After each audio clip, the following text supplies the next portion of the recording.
laissé sécher, toute une nuit. Alors en fait, j'ai fait 2 expériences. Ça, c'est un dégrappage, directement, à la sortie, on va dire, voilà quoi, vous voyez? Et ça, c'est je vais faire le dégrappage, là, tout de suite, devant vos yeux esbaudis. Donc, pour ça, j'utilise ma petite pince à photo découpe et j'y vais, donc tout en douceur et en finesse. Voilà, le but du jeu étant que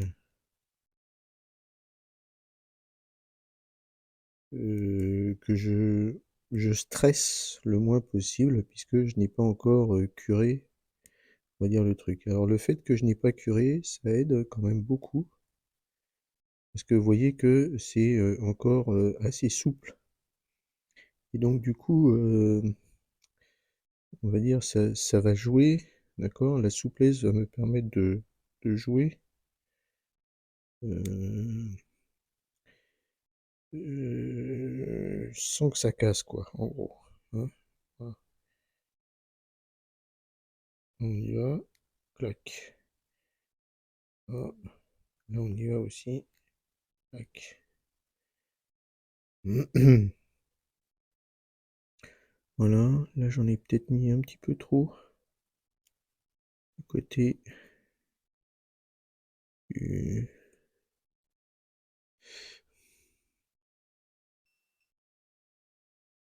ah, quelque chose qui a fini derrière moi.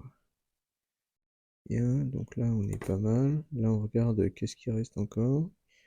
Il reste ces deux-là.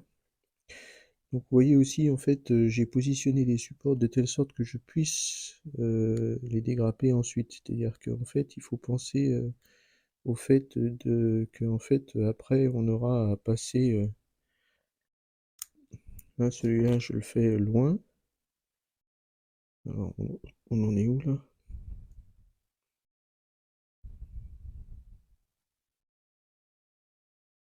Il reste celui-là. Si je le fais assez loin. Celui-là je pensais que je l'avais fait, mais visiblement il y en a encore un.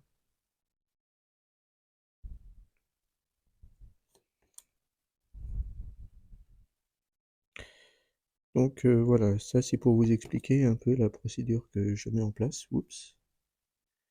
Procédure que je mets en place. Et donc voilà, l'intérêt c'est qu'en fait, après, on peut raffiner, hein, évidemment. Voilà, et puis après je vais envoyer ça, pour être, curé quoi. Et donc du coup,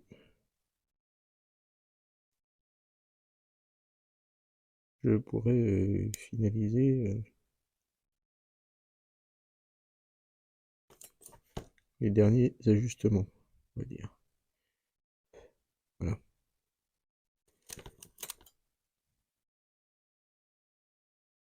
Donc ça c'est après une nuit, vous voyez? Le truc est toujours encore un petit peu souple. Ça me permet de bien travailler, on va dire, les surfaces. Voilà, et après il restera plus que, le curer, nettoyer et puis, voilà quoi. Ah ouais, j'utilise ces trucs de maquillage là aussi, de temps en temps. Voilà. Bien, donc là nous avons, 2 M1 Lift, d'accord, qui sont bien. Bon, ça je pense que ça pose pas trop de problème pour être, dégrappé tranquillement.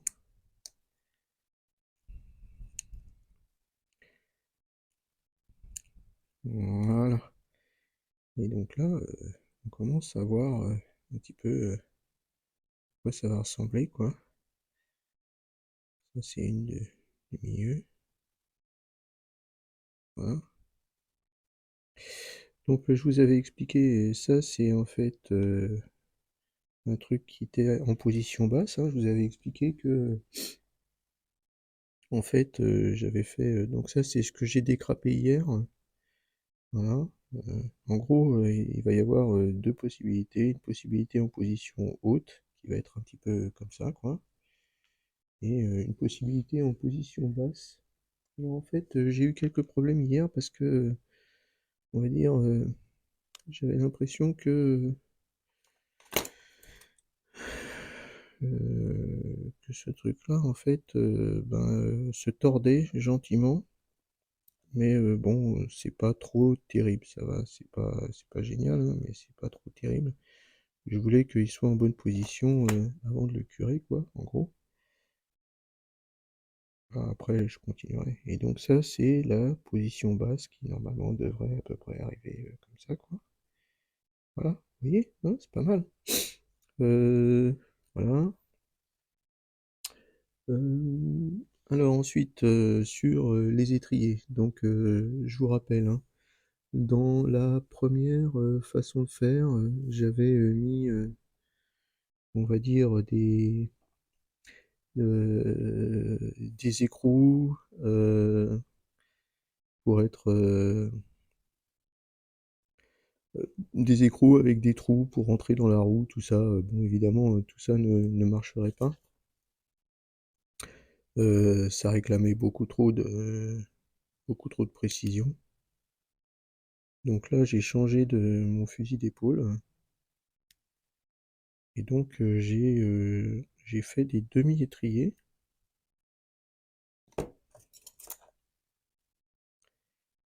Voilà, donc ça c'est un premier demi-étrier.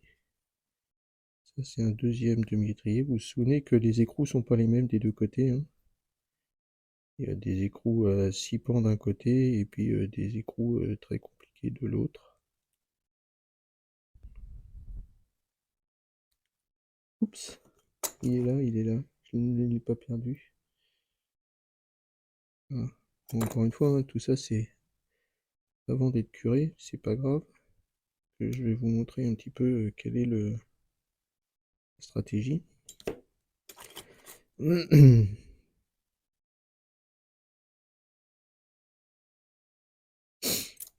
Donc la stratégie, c'est d'avoir de positionner une roue, voilà, comme ça, de positionner deuxième partie de l'étrier,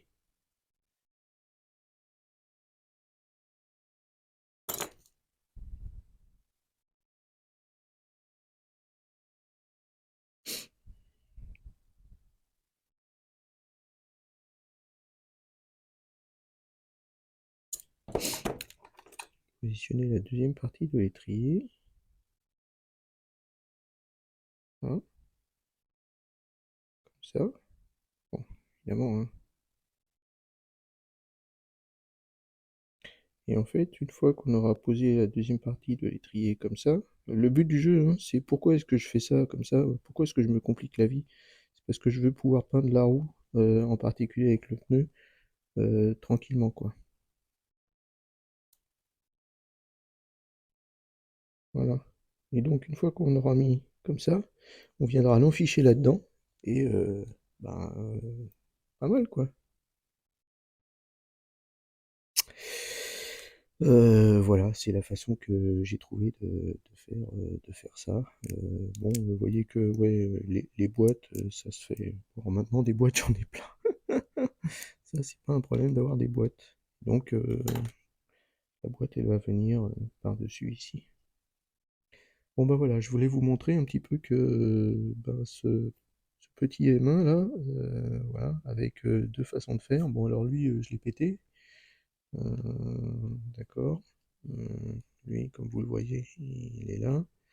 Lui, il est pas pété, mais on va dire que pour garder ça droit, c'est quand même un petit peu compliqué. Mais bon, on va voir, hein, je vais le curer.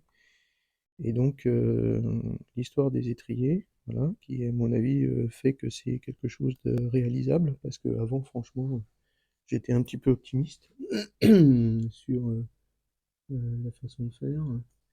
Là, nous avons, oups, les petites pédales, donc celles-là, je les ai gardées. Voilà. Et donc, on peut essayer de voir si jamais on peut. Alors, l'intérêt de la laisser sécher une nuit, que vous voyez que j'avais mis des petits mini supports là et là, et que là il a l'air de rester à peu près droit. Donc ça c'est pas mal, on va dire. Donc bah sinon on y va, hein.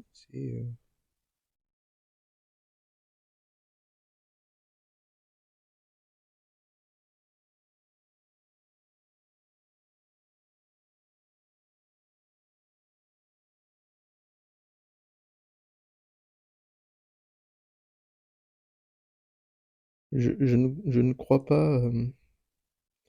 Alors je sais qu'on peut dire que tu peux tout dégrapper à l'eau chaude, tout ça.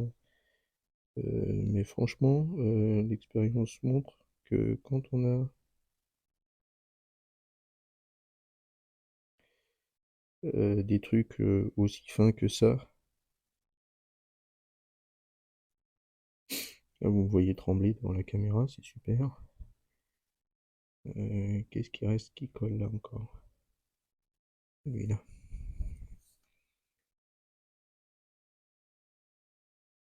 Bon, pour l'instant je vais le couper comme ça. Vous voyez. Bon, celui-là, il est pas trop mal.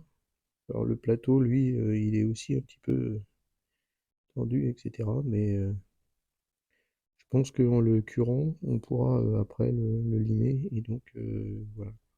Par contre, ce que j'aime bien, c'est que là, les barres de dessous, elles sont bien restées droites. Alors je vous rappelle, hein, c'est du 0,2, 0,3 mm. Donc,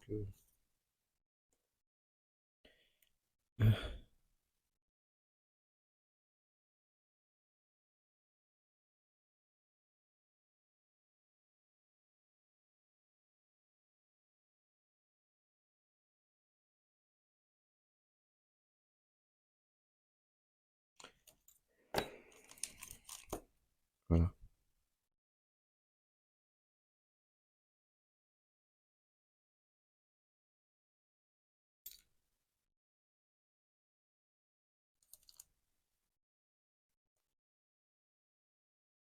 Bon, je vais arrêter de faire ça devant la caméra. Ça me stresse. Je peux pas bien me positionner. Donc je vais arrêter. Mais vous avez compris l'idée. Je vais mettre tout ça à curer. Et puis voilà quoi. Donc là aussi, donc j'ai fait deux trucs en position basse et un, un truc en position haute. Et je vais le dégrapper quand même celui-là pour vous montrer.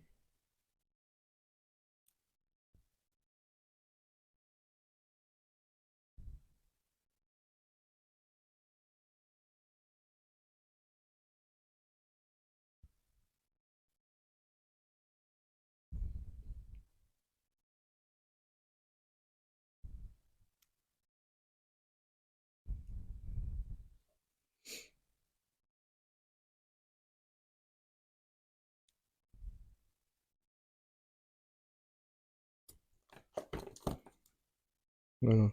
Donc, l'idée, une fois que c'est bavuré, hein, l'idée c'est que celui-là, lui, il est plutôt en position haute, un petit peu comme sur la photo de référence. Donc vous voyez l'idée quoi, en gros. Voilà ce que je voulais vous montrer. Ben, et finalement, on est arrivé à faire ce petit M1 tranquille.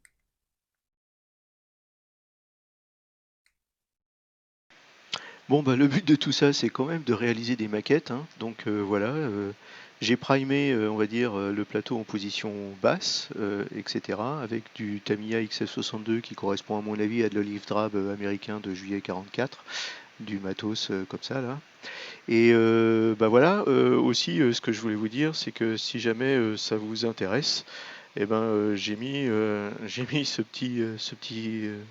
cette petite impression là directement sur Cult 3D. Vous cherchez Eric M60 et bah voilà, pour 60 centimes, vous avez l'équivalent chez vous. Voilà.